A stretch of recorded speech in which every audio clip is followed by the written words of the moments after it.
Europe 1, 7h45. Elle vient de publier Dans la peau d'une djihadiste, enquête au cœur des filières de recrutement de l'État islamique. Son expérience lui vaut d'être haïe par les fondamentalistes. Anna Erel est votre invitée, Thomas, pour l'interview vérité d'Europe 1. Bonjour Anna Erel. Bonjour. En principe, vous auriez dû être en direct sur Europe 1 ce lundi matin, mais voilà, vous êtes menacée par des islamistes, des menaces prises très au sérieux, et c'est la raison pour laquelle cette interview est enregistrée dimanche soir. Les islamistes veulent votre peau car vous les avez infiltrés, vous avez créé un personnage, celui de Mélanie Nin, 20 ans, candidate au djihad. Racontez-nous comment ça a commencé, devant un ordinateur, hein. Tout à fait, devant un ordinateur et quasiment tout le temps d'ailleurs devant un ordinateur, sachant que ce prosélytisme commence énormément sur le net à la base. J'ai voulu l'observer, mais l'observer sans forcément avoir l'étiquette de journaliste, parce que sinon on a toujours le même son de cloche en face et c'est pas du tout intéressant. Est-ce que vous arrivez facilement à entrer en contact avec l'État islamique ? Très. Malheureusement, en 2 clics. Vous allez sur Facebook, vous allez sur Twitter, enfin sur les réseaux sociaux, vous tapez 1 ou 2 mots-clés, puis vous tombez très vite sur des pages soit de gens qui les soutiennent et qui sont dans n'importe quel pays d'Europe, mais aussi énormément de gens qui sont là-bas et qui recrutent. Et c'est leur métier premier de recruter. Ils sont toute la journée devant un ordinateur. Donc vous leur envoyez un petit message, vous dites voilà, je m'appelle Mélanie, j'ai 20 ans, le djihad m'intéresse, c'est ça ? Alors non, là c'est lui qui m'a... Enfin là en l'occurrence, je me devais d'être très discrète sur ce compte, parce qu'au niveau éthique, j'avais pas envie de communiquer sans qu'on sache que je suis journaliste. Et de temps en temps, je partage certaines vidéos qui sont assez neutres, ce qui a été le cas un vendredi d'avril dernier. Et la personne qui apparaissait dans cette vidéo, qui est donc un terroriste d'une 40aine d'années en Syrie, un Français, est venu me parler en me demandant directement si j'étais musulmane et si je comptais venir faire mon djihad en Syrie. Et qu'est-ce que vous lui répondez ? Il s'appelle Bilal, hein, c'est ça ? Pardon, tout à fait. Il s'appelle Abou Bilal. Et j'hésite à répondre dans un premier temps. Et parce que je pense à mon éthique. Puis après, j'ai pensé à la sienne. Donc j'ai répondu. Et je lui ai dit que j'étais convertie. Et en quelques phrases, il m'a invité à venir faire ma hijra. C'est-à-dire ? La hijra, c'est l'abandon de sa terre pour celle des musulmans lorsqu'ils sont en danger. Donc ce qui est le cas en Syrie. Et donc c'est un appel à tous les musulmans pour venir soutenir leurs frères. Et c'est qui cet Abou Bilal ? Il vous donne quelques éléments, il se présente à vous, qu'est-ce qu'il vous dit ? Ouais, au début, il reste très prudent. Il essaie surtout de cerner sa proie, donc de voir quel genre est Mélanie. Est-ce que c'est plutôt une jeune fille de 20 ans qui veut prendre les armes ? Est-ce que c'est plutôt une jeune fille qui veut se marier ? Enfin voilà, il y a différentes choses. Et une fois qu'il a cerné que Mélanie était peut-être un peu fragile, qu'elle se rêvait peut-être un petit peu en maman, il lui a vendu la Syrie comme étant un pays où elle pourrait être une mère de substitution, qu'elle serait très utile là-bas, qu'elle serait beaucoup plus heureuse dans un quotidien syrien que dans un quotidien occidental. Donc il s'adapte psychologiquement à ce que vous dites et à ce que vous semblez être. Oui, très honnêtement, ça n'a pas grand-chose à voir avec la religion. En revanche, ça a à voir avec... on a l'impression d'avoir un commercial en face de soi, qui s'adapte. Et voilà. Et c'est un commercial convaincant ?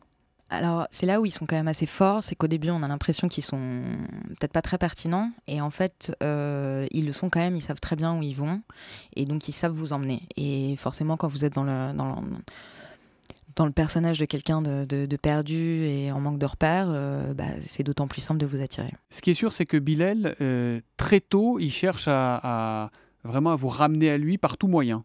Exactement, même sans connaître un visage, quand il me demande de l'épouser, puisqu'il le fait en 48 heures, il ne connaît pas encore, ne serait-ce que la couleur des yeux, la couleur de mes yeux, ou celle du personnage qui n'a pas de photo, qui n'a rien, qui n'a aucune identité. Et il explique que Mélanie lui fait énormément de peine, qu'elle est perdue et qu'il n'y a que lui qui pourra l'aider, donc il faut absolument qu'elle vienne le retrouver. Il est tendre à ce moment-là ? Il joue sur la carte d'une forme de tendresse, d'affectif ? Pardon, énormément. Il l'appelle ma femme toute la journée, mon bébé. Il ressemble à un adolescent meurtri de ne pas voir sa petite amie. C'est assez... le clivage est fou. Et puis, 5 minutes après, il vous parle des têtes qu'il a coupées et il revient sur comment s'habiller en dessous d'une burqa intégrale pour son mari. Voilà. C'est assez étonnant. Est-ce qu'à un moment, vous vous êtes senti fragilisé ? Pourtant, vous êtes journaliste, c'était un personnage d'emprunt, mais est-ce qu'à un moment, vous vous êtes senti fragilisé ? J'ai tout de suite clivé. Je me suis pas du tout sentie fragilisée, c'est-à-dire atteinte par ce prosélytisme, cette propagande. En revanche, j'ai compris enfin à quel point c'était peut-être plus facile quand on est un peu plus jeune ou un peu fragile. En revanche, de s'attaquer, c'est vraiment des proies qui cherchent. Et oui, c'est très facile. Ce Bilal a 38 ans. Il se présente comment à vous ? Alors, il se présente comme un émir. Donc c'est un titre de noblesse, surtout là-bas. Il se présente comme un émir qui a, donc je cite, 20 ans dans le djihad. Donc il parle du djihad comme d'un commerce, de la religion pareil. D'ailleurs, il ne connaît pas très bien la religion. C'est beaucoup le cas de beaucoup de membres de l'État islamique. Et il dit qu'il est recherché un peu partout dans le monde, donc il ne peut pas bouger, il peut aller seulement en Irak. Et qu'il est français d'origine ? Il est français, il me dit qu'il est de Paris, sauf que j'apprends plus tard qu'il est d'un autre coin de France, mais il est effectivement né en France, il a fait ses études. Et il est parti, il a commencé par l'Afghanistan pour se former à des techniques de guérilla. Et très vite, il est parti en 2003 ou 2004 en Irak, s'opposer aux Américains et soutenir Saddam Hussein. Et c'est là qu'il a commencé à se rêver, avec d'autres gens, à commencer à parler de l'État islamique et d'étaler leurs plans macabres pour la suite qui, bizarrement, sont avérés vrais. Mais comment s'achève l'histoire avec Bilal ?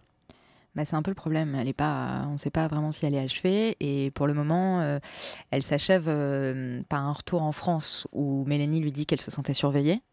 Et depuis, Mélanie n'a que des menaces parce qu'elle n'est pas venue et parce que Bilal s'est peut-être rendu compte qu'elle n'était pas qui elle disait.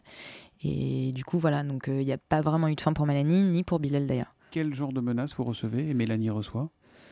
Y a de tout, parce qu'aujourd'hui, malheureusement, une fatwa, le mot fatwa, qui est donc un appel à la revanche quelque part, c'est beaucoup banalisé. Donc il y a énormément de fatwas, mais j'ai aussi beaucoup de confrères qui sont victimes de fatwas depuis des années et il leur est rien arrivé. En revanche, il y en a une ou deux qui sont plus à prendre au sérieux, notamment une où Bilal a fait des captures d'écran de moi sur Skype. Donc il sait qui vous êtes ? Physiquement, il sait qui je suis, oui.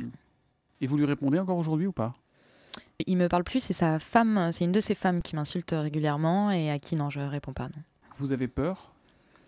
Vous vous sentez en danger de mort ? Non, sincèrement non. Je me suis jamais sentie suivie ou en danger. Mais quelque part, c'est peut-être plus vicieux parce que c'est une menace qui est suspendue et on ne sait pas quand le coup près va tomber ou s'il va tomber.